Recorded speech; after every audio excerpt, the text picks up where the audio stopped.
Assalamualaikum teman-teman, semoga sehat selalu.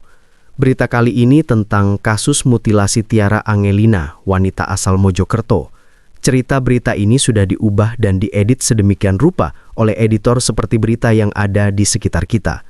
Semoga cerita ini dapat menambah wawasan untuk kalian dan menambah berkah untuk kita semua. Selamat menikmati.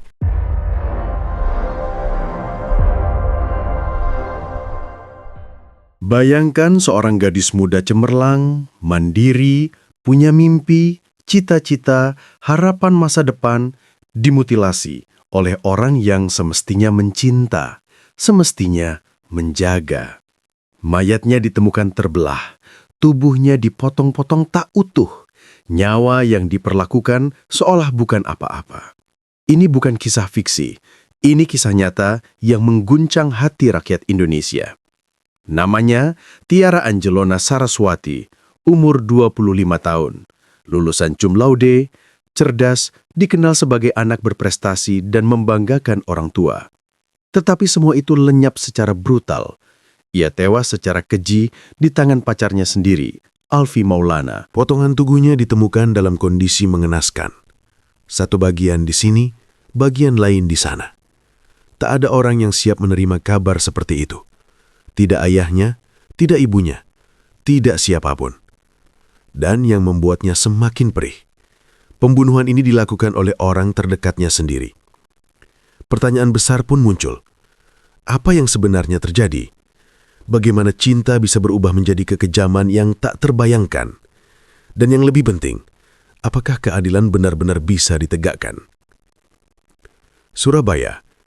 Jenazah Tiara Angelina Saraswati, 25 tahun, korban mutilasi oleh pacarnya, Alfie Maulana 24 tahun, yang ditemukan di Pacet, Mojokerto, akhirnya diserahkan kepada keluarganya. Jenazah kemudian dimakamkan di Desa Made, Lamongan. Jenazah Tiara sendiri sebenarnya masih dilakukan otopsi di RS Bayangkara Porong, Sidoarjo, untuk penyelidikan. Karena otopsi diperlukan waktu sekitar sebulan.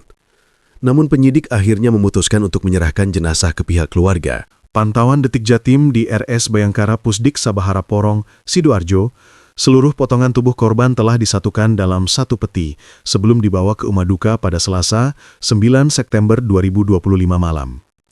Kepala keluarga korban yang mewakili hadir saat penyerahan jenazah dari tim forensik RS Bayangkara Pusdik Sabahara Porong. Salah satu petugas yang menyediakan peti jenazah yang tidak mau disebut namanya berkomentar tentang jenazah. Kalau kondisi mayatnya seperti ini, seharusnya saya bawakan peti yang ukurannya lebih kecil, ujar petugas penyedia peti tersebut Selasa 9 September 2025 malam. Jenazah Tiara lebih dulu diserahkan tim dokter forensik kepada tim dari unit Resmob Satreskrim Polres Mojokerto. Selanjutnya, tim yang dipimpin Ibda Sukron Makmun menyerahkan jenazah kepada ayah korban berinisial SD, 51 tahun, sekitar pukul 18:15 waktu Indonesia Barat.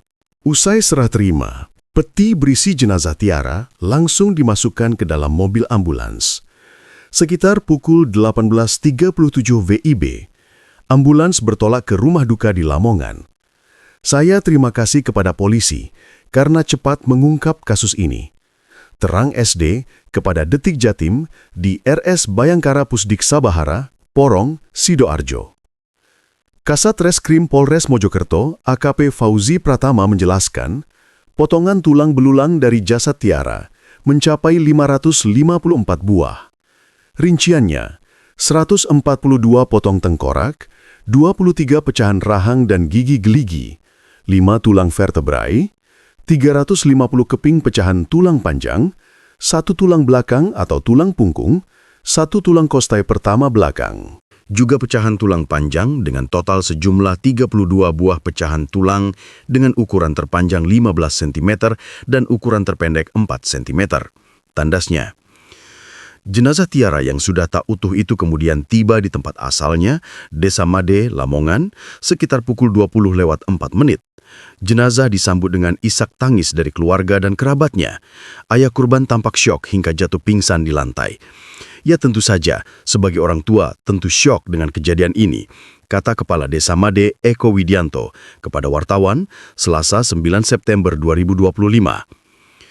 Prosesi salat jenazah diikuti ratusan pelayat bertempat di Masjid Nurul Yakin yang berlokasi tidak jauh dari rumah korban. Selanjutnya, jenazah korban dimakamkan di tempat pemakaman umum Desa Made. Terima kasih kepada semua pihak yang telah membantu kelancaran prosesi pemakaman ini, ujar Eko. Kapolsek Lamongan Kompol M. Fadelan yang hadir saat kedatangan jenazah menuturkan jika proses kedatangan hingga pemakaman berjalan lancar. Alhamdulillah, kedatangan hingga prosesi pemakaman berjalan dengan lancar, ujarnya. Sebelumnya, pembunuhan disertai mutilasi yang dilakukan Alfi kepada korban terjadi pada Minggu, 31 Agustus dini hari. Pemicunya karena diduga kekesalan tersangka terhadap korban yang telah menumpuk. Kekesalan itu kemudian meledak menjadi amarah. Puncaknya, tersangka menusuk leher kanan korban di kamar kosnya memakai pisau dapur. Satu kali tusukan fatal mengakibatkan korban tewas kehabisan darah. Pelaku aktivitas pulang larut malam. Sampai di kos hendak masuk tapi dikunci korban dari dalam. Layaknya seorang wanita kondisi marah dengan kosakata tidak pada umumnya. Itu sudah berulang sejak sebelum-sebelumnya. Kemudian itulah yang memicu cekcok di malam hari tersebut, ungkap Ihram. Setelah memastikan korban tewas, Alfi memutilasi jasad pacarnya itu di kamar mandi kos. Caranya sangat sadis, sebab tersangka memotong daging dan tulang belulang korban menjadi ratusan potongan. Sebagian potongan jasad TAS dibuang tersangka di semak-semak Dusun Pacet Selatan, Desa Kecamatan Pacet, Mojokerto. Sebagian lainnya disimpan Alfi di balik laci lemari di kamar kosnya, serta dikubur di depan kosnya. Sepekan kemudian, Sabtu 6 September sekitar pukul 10.30 waktu Indonesia Barat, Suliswanto menemukan potongan telapak kaki kiri TAS di semak-semak Dusun Pacet Selatan. Polisi pun menggelar pencarian besar-besaran sampai menemukan 65 potongan jasad di area tersebut. Tim dari Satreskrim Polres Mojokerto yang dipimpin AKP Fauzi Pratama meringkus Alfi di kosnya pada Minggu 7 September sekitar pukul 1 WIB. Ia dijerat dengan pasal 340 KUHP, junto pasal 338 KUHP. Suara publik jelas, Tiara harus mendapatkan keadilan. Tidak ada kompromi, tidak ada alasan. Nyawa yang hilang harus dibayar dengan hukuman terberat. Bukan untuk balas dendam semata, tetapi untuk memberi pesan kepada semua orang di luar sana. Jangan pernah main-main dengan nyawa manusia. Di media sosial, kemarahan meluap. Warganet satu suara. Hukuman mati untuk pelaku. Ada yang menulis, bagaimana bisa pacar sendiri jadi pembunuh? Ada pula yang mengatakan, perempuan di Indonesia tidak aman, bahkan di tangan orang yang mereka percayai. Komentar-komentar penuh amarah ini bukan tanpa alasan. Banyak orang merasa kasus ini adalah puncak dari berbagai tragedi kekerasan dalam pacaran yang sering diabaikan. Banyak korban yang sebelumnya takut melapor, memilih diam. Dan akhirnya, diam itu berujung maut. Solidaritas pun bermunculan. Masyarakat datang ke rumah duka, memberi doa dan dukungan. Media menyorot kasus ini secara besar-besaran. Nama Tiara menjadi simbol baru perjuangan agar perempuan lebih terlindungi dari kekerasan. Kasus ini membuka mata kita bahwa kekerasan bisa datang dari mana saja. Dari orang asing, iya, tapi juga dari orang terdekat, pacar, suami, bahkan keluarga. Pertanyaannya, apakah sistem perlindungan kita cukup kuat? Apakah tanda-tanda kekerasan bisa dideteksi lebih awal? Apakah masyarakat cukup berani untuk turun tangan ketika ada pasangan yang jelas-jelas tidak sehat? Mutilasi bukan hanya kekerasan fisik, itu adalah simbol penghinaan. Potongan tubuh Tiara adalah pesan mengerikan bahwa di balik wajah manis cinta bisa tersembunyi kebrutalan paling gelap. Dan sampai hari ini masih ada banyak teka-teki. Apakah ada orang lain yang tahu rencana ini? Apakah Tiara sempat minta tolong sebelum tewas? Apakah ada tanda-tanda yang terlewat? Semua itu menjadi PR besar bagi penegak hukum, media, dan masyarakat. Kasus mutilasi Tiara Angelina telah membuka luka baru di hati masyarakat. Luka yang tidak akan cepat sembuh. Dan setiap kali kita mengingatnya, yang tersisa hanyalah rasa ngeri, amarah, sekaligus tekad.